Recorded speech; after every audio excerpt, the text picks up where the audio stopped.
me, I'm Pastor DiBias's wife, his little Irish German lassie here. Anyhow, I wanted to share with you today about our vision for missions. And as I was reflecting on this, the main thing that I kept seeing was the children in this place. And that's just where my heart goes. So I'm going to share with you some things about that, our ministries. Today we're reminded of Acts chapter 4, which reads, "Now the company of those who believed were of one heart and soul, and no one said that any of the things which he possessed was his own, but they had everything in common.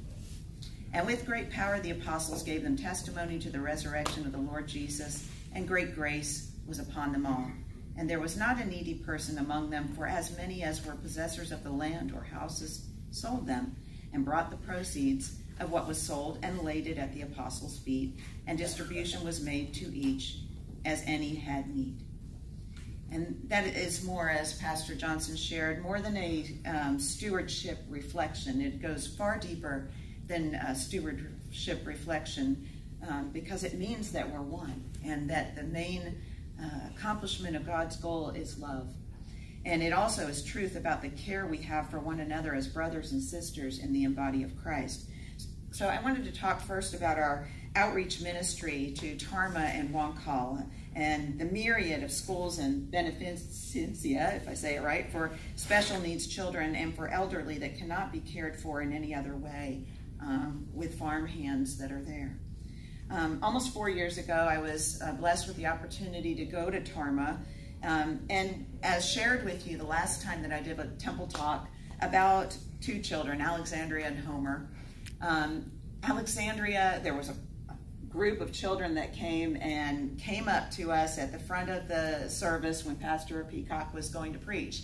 And when they did, Alexandria didn't have a place to sit. She was, you could tell that she had a cold. She was sick. She was not clean. She smelled of urine. Her clothes were tattered and worn and holes in them. And she didn't have a school uniform.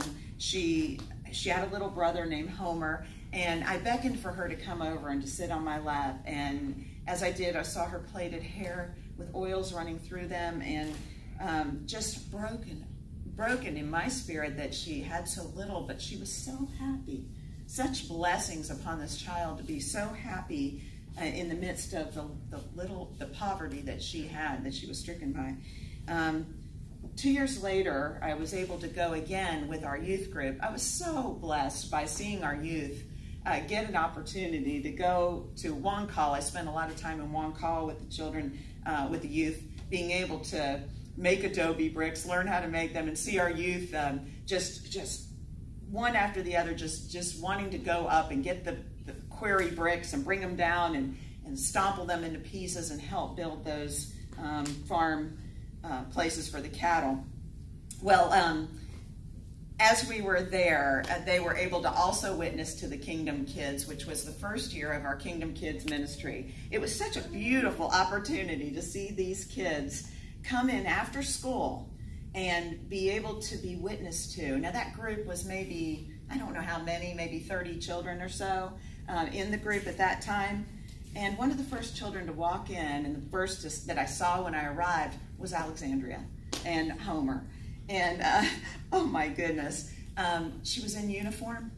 She was taken care of. She came in and she was so happy to see all the other children that were there that embraced her and brought her into that community. And looking over into the side, I saw all of the women knitting and weaving and making things, but being congregated in that union. And we were able to make what I might call a playground, not a playground, because on that grounds I saw the seating that we were able to construct and make, and the playground that was put together. It was just a beautiful opportunity for these children to be out there and spend the whole time with their family out in worship and ministry.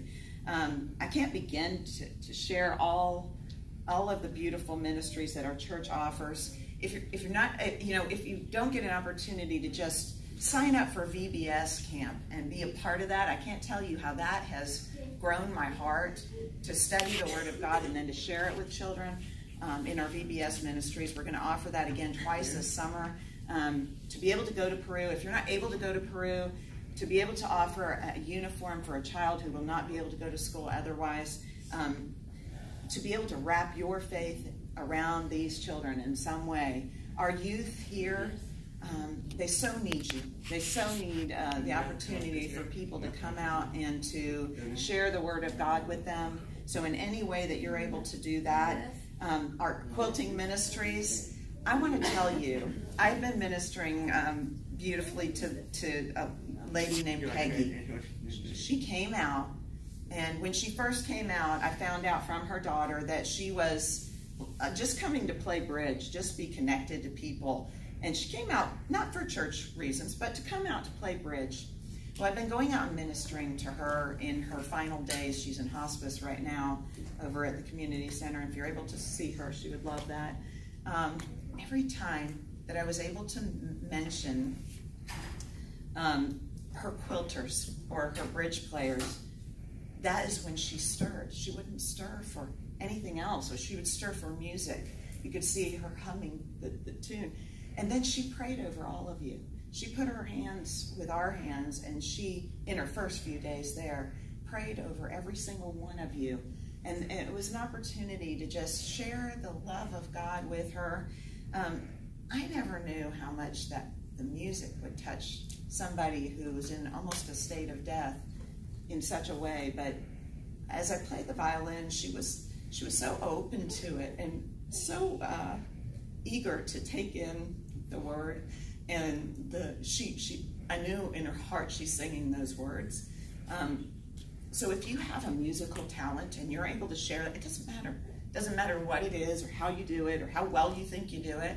If you got up here and shared, and you could just try to sing with the choir and try to get in, if you play an instrument, you can get into it. We would just love to see your ministries come to life for the sake of this church. Young, old, we don't care. Just bring it on. Just come bring it on. We'd love to see you be a part of the ministries here. And so this place, this land, the 500 or so people that we serve on this land through Alcohol Anonymous, through camera clubs, through our Wednesday ministries. If you don't have a Bible study that you're a part of and can come to our Wednesday night, or what day is it that they do? Tuesdays that they do it during the day at the other location. Please find a way to get involved. We could really use help with the garage sale ministry this week, and I can't tell you what a blessing that is to get together with other members of our community and just simply, talk as you're putting prices on things and putting it out, and sharing God in just some little ways with somebody who may just be there to price things or to just be there to be with people. So if you have those opportunities, I just welcome you in to share your gifts in some way. And I thank you.